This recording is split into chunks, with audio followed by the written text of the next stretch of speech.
Hola, mi nombre es Luis Dionisio Cruz López, mi ID es 00472558. Pertenezco a la Universidad de Anáhuac, Oaxaca, en la Facultad de Negocios. Mi carrera es Administración y Dirección de Empresas. El nombre de la actividad pues es el análisis del video sobre educación financiera, de los 7 videos de educación financiera de Luis Mi Negocios.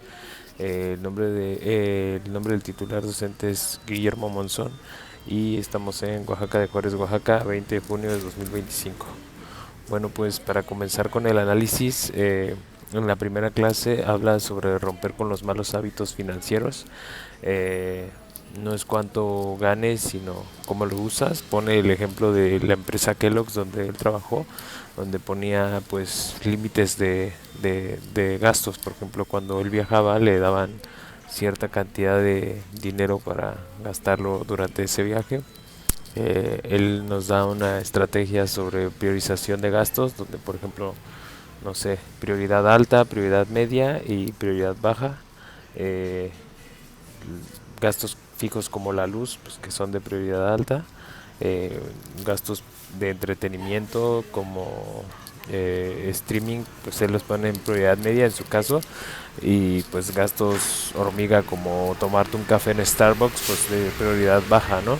Entonces él nos invita a hacer presupuestos donde pues cada paso debe tener un propósito, detectar gastos hormigas y reducirlos al mínimo posible. Esto en este paso igual nos invita en la parte de presupuestos a presupuestar desde el inicio cierta cantidad de dinero de nuestros ingresos a gastos hormiga para que así se vuelva pues prácticamente un gasto fijo, ¿no? O tener un máximo de gastos.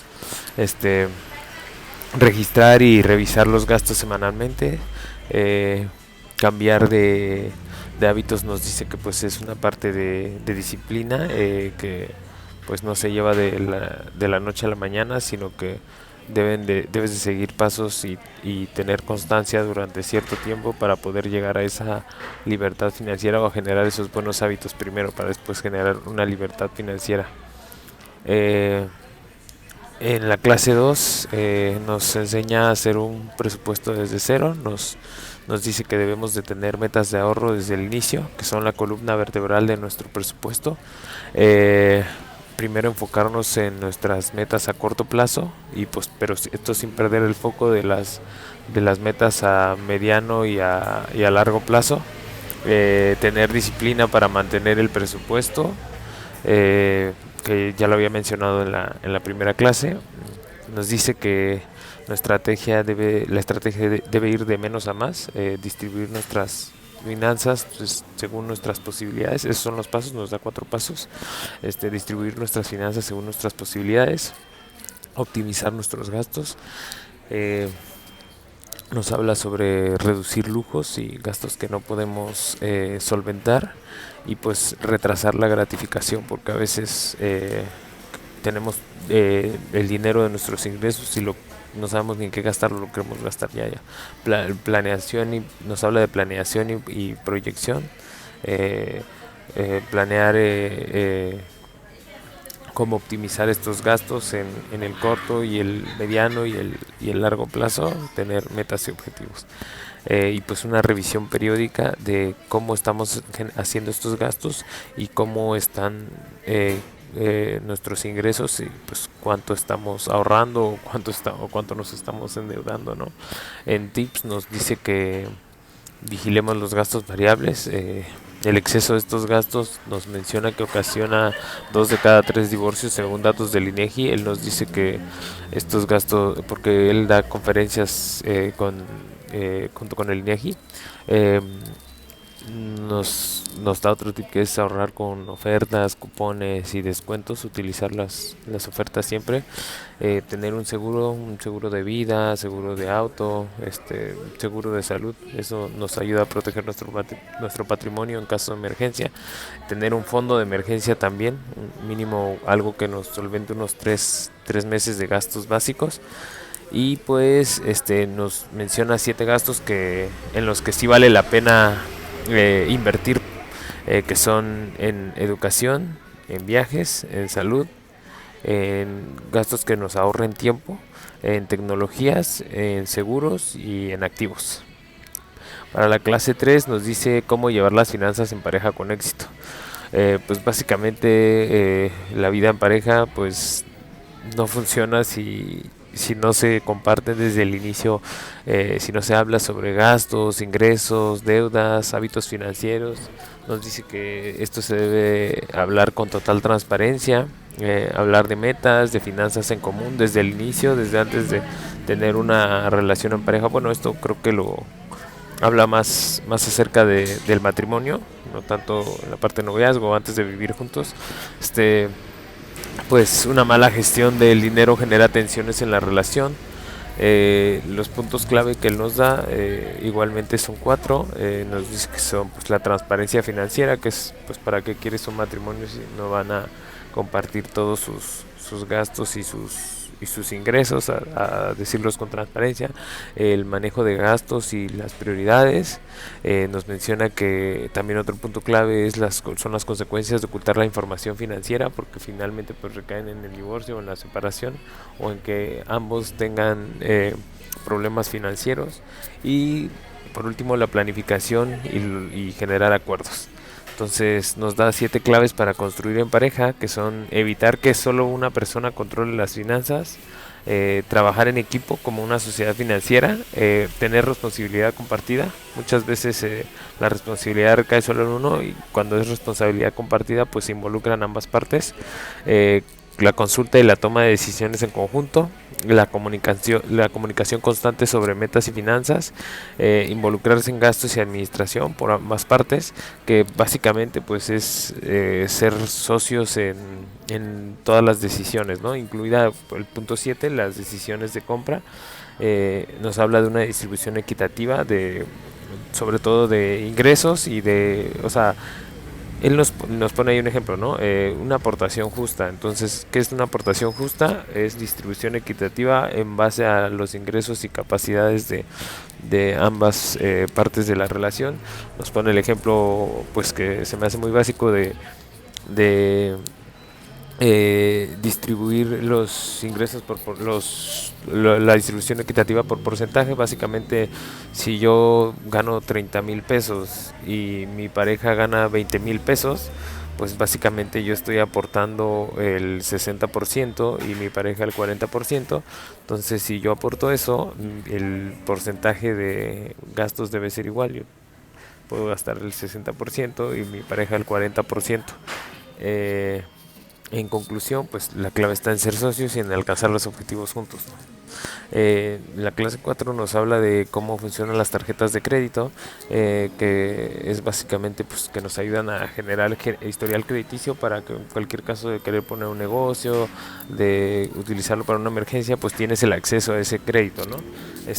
Pues cómo generar un buen historial crediticio, pues siendo un cliente totalero. Para empezar, siempre pagar el total a meses sin intereses, o el total que tengas que pagar antes del corte, nunca pagar el mínimo, ¿no? Considerar el CAT, que es el costo anual total. Nos menciona que una tarjeta es suficiente para empezar a generar historial crediticio de acuerdo a tus capacidades. No puedes iniciar con tarjetas departamentales, con muchas tarjetas de créditos de bancos, porque pues, puede que te pases de tu fondo que tienes ahí para pagar, o de tus ingresos, y pues vas a terminar con una deuda, ¿no? Homologar las fechas de pago y corte para todas tus tarjetas. Nos habla del bloqueo de tarjetas en la app cuando no la uses, para evitar caer en la tentación de usarlas para gastos innecesarios. Mantener un límite de crédito bajo, y solicitar la reducción si es necesario. Porque por ley te tienen que si tú pides que se reduzca el límite de tu crédito, te lo tienen que reducir en el banco. Siempre comparar y elegir la tarjeta según el estilo de vida. Nos pone ejemplos de tarjetas fintech como Nu, tarjetas clásicas pues, de bancos como Banamex, Bancomer, tarjetas sin anualidad, tarjetas que te dan cashback. Me parece que la Platino, la de Plata Card te da cashback, tarjetas oro, platino, más exclusivas. Todos se adaptan a tus necesidades. En las oro y en las platino normalmente se manejan menos meses sin intereses, pero la anualidad es mayor.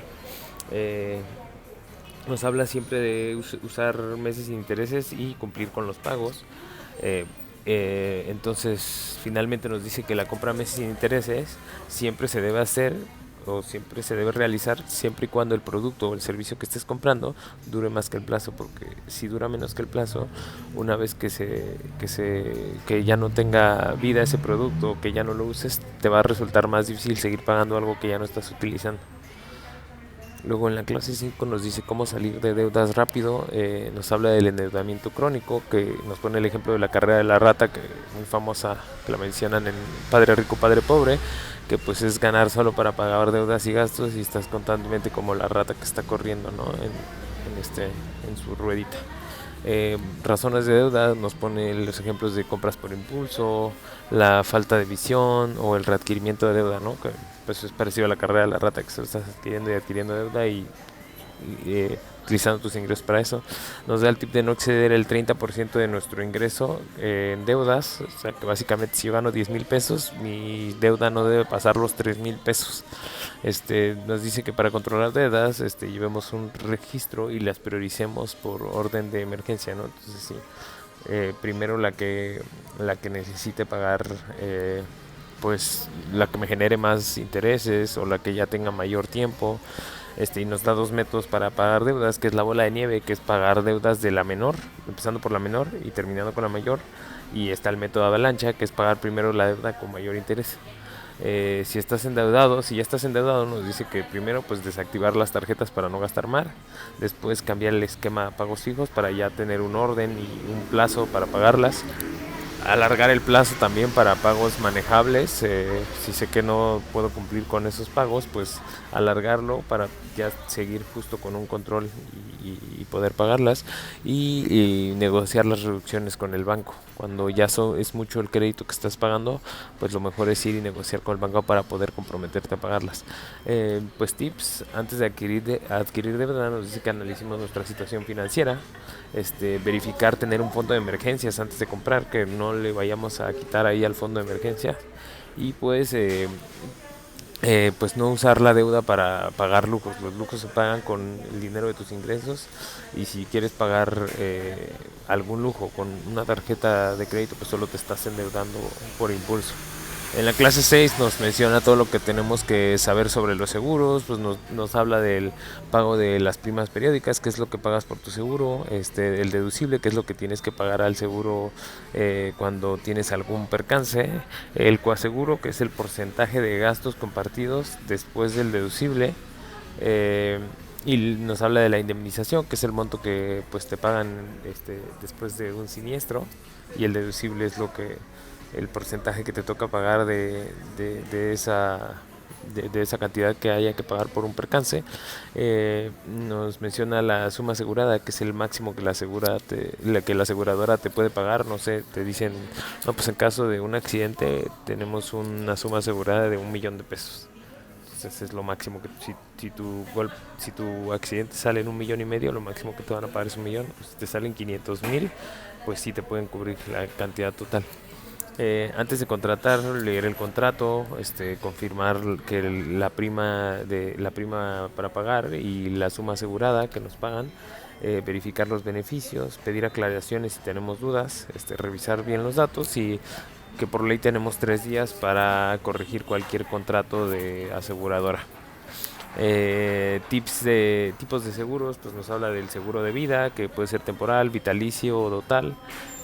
También están los seguros de auto, los seguros de casa. En los seguros de autos nos menciona que en muchas partes de México pues ya son obligatorios, ¿no? El seguro educativo y el seguro de gastos médicos mayores.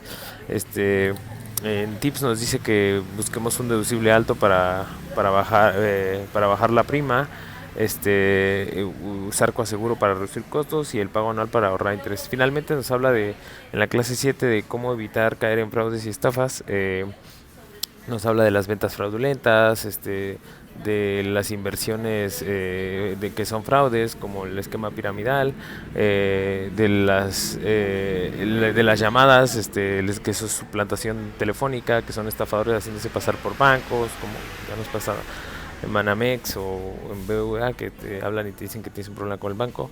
y pues nos dice que pues para protegernos, desconfiar de ganancias garantizadas, investigar bien, no compartir datos sin verificar y pues consultar a Conducef para cualquier asesoría o reporte de fraudes. Pues eso sería todo. Muchísimas gracias.